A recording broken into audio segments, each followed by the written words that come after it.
ভারতের পররাষ্ট্র মন্ত্রণালয়ের সর্বশেষ ব্রিফিং অনুযায়ী বাংলাদেশের রাজনীতি এবং বৈদেশিক সম্পর্কের ক্ষেত্রে কয়েকটি নির্দিষ্ট বিষয়ের উপর নয়াদিল্লি খুব কড়া নজর রাখছে। ভারতের মূল উদ্বেগের জায়গাগুলো মূলত ভূরাজনীতি, নিরাপত্তা এবং কৌশলগত স্বার্থের সাথে জড়িত। এর মধ্যে চীন, মিয়ানমার, বাংলাদেশ অর্থনৈতিক করিডোর, তিস্তা মহাপরিকল্পনা, মংলা বন্দরের উন্নয়ন ও বিস্তার, চীনা যুদ্ধবিমান কেনার আলোচনা। আমি আরেকটু উল্লেখ করতে চাই, বিভিন্ন আন্তর্জাতিক ও ভারতীয় গণমাধ্যমের খবর অনুযায়ী বাংলাদেশ বিমান বাহিনীর আধুনিকায়নের অংশ হিসেবে চীন থেকে অত্যাধুনিক ফাইটার জেট কেনার বিষয়ে দুই দেশের মধ্যে আলোচনা চলছে। ভারতের পররাষ্ট্র মন্ত্রণালয়ের মুখপাত্র রণধীর জয়সওয়ালকে সরাসরি এই বিষয়ে প্রশ্ন করা হলে তিনি জানান, প্রতিবেশী দেশের এই ধরনের যে কোনো সামরিক ও কৌশলগত পদক্ষেপ ভারত সার্বক্ষণিকভাবে পর্যবেক্ষণ করে এবং প্রয়োজন অনুযায়ী নিজস্ব ব্যবস্থা নেয়। ভারতের মূল দৃষ্টিভঙ্গি, ভারতের পররাষ্ট্র মন্ত্রণালয় স্পষ্ট করেছে, বাংলাদেশের সাথে ভারতের নিজস্ব উন্নয়ন অংশীদারিত্ব একটি নির্দিষ্ট রোডম্যাপ অনুযায়ী চলে।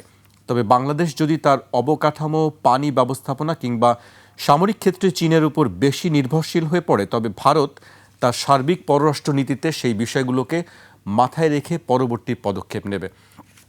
সাকিব ভাই, ভারত কি নজর রাখছে আসলে? জি ধন্যবাদ। প্রথম কথা হচ্ছে যে ভারত আমাদের নজর রাখছে, আমি মনে করি 2024-এর 5ই আগস্টের পর থেকে। অত্যন্ত বিরূপ সে সময় আমরা দেখেছি।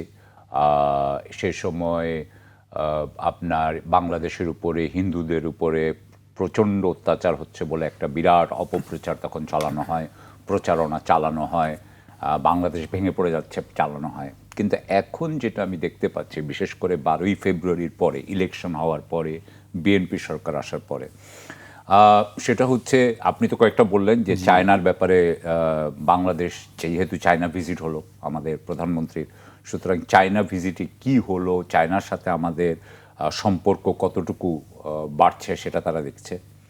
দ্বিতীয় কথা, তারা এইটার ব্যাপারে তাদের খুব চিন্তা হচ্ছে মোংলা পোর্ট নিয়ে, তাদের হচ্ছে গিয়ে আপনার যে চায়না, মায়ানমার, বাংলাদেশ করিডোর নিয়ে তাদের চিন্তা। তৃতীয়, তাদের আরও চিন্তা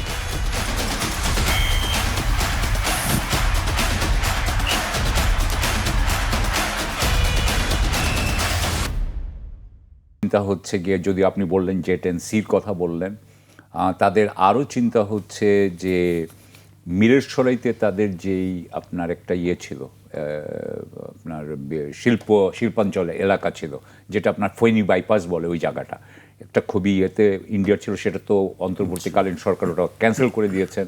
সেখানে কি হচ্ছে সেটা নিয়ে তারা চিন্তিত। আমি তাদের মুখে শুনেছি ওখানে একটা ব্রিজও কিন্তু করেছে, ওই জায়গায় ইন্ডিয়া ব্রিজ করেছে আপনার ফেনী বাইপাসের পাশেই। এই চিন্তার কারণগুলো কি আসলে? এই চিন্তার কারণগুলো হচ্ছে যে তারা বাংলাদেশকে বলতে চাচ্ছে যে বাংলাদেশ কি ইস্ট পাকিস্তান হয়ে যাচ্ছে, বাংলাদেশ কি আসলে ভারতের জন্য একটা সিকিউরিটি থ্রেট হবে। কিন্তু তারা বাংলাদেশ কিভাবে সিকিউরিটি থ্রেট হবে এটা কখনো তারা বলে না। তারা যেটা বলতে চায় সেটা হচ্ছে যে, আমি যেভাবে দেখি, যে তারা বলতে চায় বাংলাদেশ কেন পাকিস্তানের সাথে মিটিং করছে, বাংলাদেশ কেন টার্কির সাথে মিটিং করছে, বাংলাদেশে আপনার, আমি নানান সময় তাদের কথা শুনি যে বাংলাদেশে নাকি সাইদ আজহার, মানে ওদের যে আপনার লস্করি তাইবা বলেন বা জাইশি মোহাম্মদ বলেন, তারা চলে আসছে। যিনি ইসরায়েলের অ্যাম্বাসেডর দিল্লিতে বসে আছেন, মিস্টার সাম রুবেন, তিনি বলছেন হামাস বাংলাদেশে আছে। মানে এটা কিন্তু কোনো অ্যাক্টরকে তারা বাদ দিচ্ছেন না। সুতরাং ইন্ডিয়া যেভাবে বুঝে, এবং ইন্ডিয়া এটাও বলতে থাকে, ইন্ডিয়ার মধ্যে থেকে আমি এখন হচ্ছে যেটা, যে ইন্ডিয়া, আপনি জানেন যে পাকিস্তানের সাথে যখন ইন্ডাস ওয়াটার ট্রিটি নিয়ে তারা এখন মানে পানির একটা অস্ত্র, পানিকে নিয়েও তারা ব্যবহার করবে বলছে, তারা ইন্ডাস ওয়াটার ট্রিটি সাসপেন্ড করে দিয়েছে। তারা বলছে যে তারা পানি হয়তো ভবিষ্যতে দিবে না। সেটা নিয়ে পাকিস্তানের সাথে যখন তাদের ঝামেলা হচ্ছে, ঠিক একই সময় তারা বাংলাদেশের ব্যাপারেও তিস্তা এবং তিস্তাকে এবং গঙ্গার পানির নিয়ে তারা যেভাবে বাংলাদেশকে একটা চাপের মধ্যে রাখতো, এখন দেখছে যে চীন যদি বাংলাদেশের সাথে তিস্তা এবং অন্যান্য নদীগুলোর ম্যানেজমেন্টে আসে, তাহলে তারা যদি আবার তিব্বতে যদি পানি আটকিয়ে দেয়, যেটা কিন্তু ভিক্টর গাও বলে একজন চায়নার একজন ভদ্রলোক আছেন, তিনি বলেছেন যে আমরা উপর দিয়ে আটকিয়ে দিতে পারি। সুতরাং এই নদীর ব্যবস্থাপনা নিয়েও কিন্তু এরা চিন্তিত। আপনার ইন্ডিয়া। আমি শুনলাম যে ইন্ডিয়া বলতেছে, ইন্ডিয়ার একজন এক্স অ্যাম্বাসেডর বলছে যে যদি বাংলাদেশ যদি তিস্তা ম্যানেজমেন্ট যদি চায়নার হাতেই দিয়ে দেয়, চায়নাই যদি এটা করে, তাহলে তারা গঙ্গা পানি চুক্তি সাইন করবে না। মানে এটা করতে, মানে এটা হচ্ছে মানে ওই এক্স অ্যাম্বাসেডর তার সেই পাওয়ার নাই, উনি এই ধরনের সাজেশন দিচ্ছেন।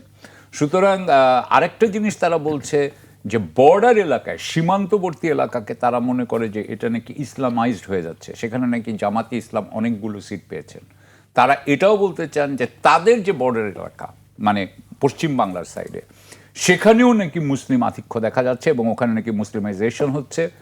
এমনকি তারা এটাও বলছেন, আমি এটাও মানে ফাইনালি বলে শেষ করব, যে তাদের মধ্যে রাইট উইং যেই আইডিয়াস আছে, তারা বলছে যে বাংলাদেশের প্রত্যেকটা মানুষ গ্রেটার বাংলাদেশের স্বপ্ন দেখে।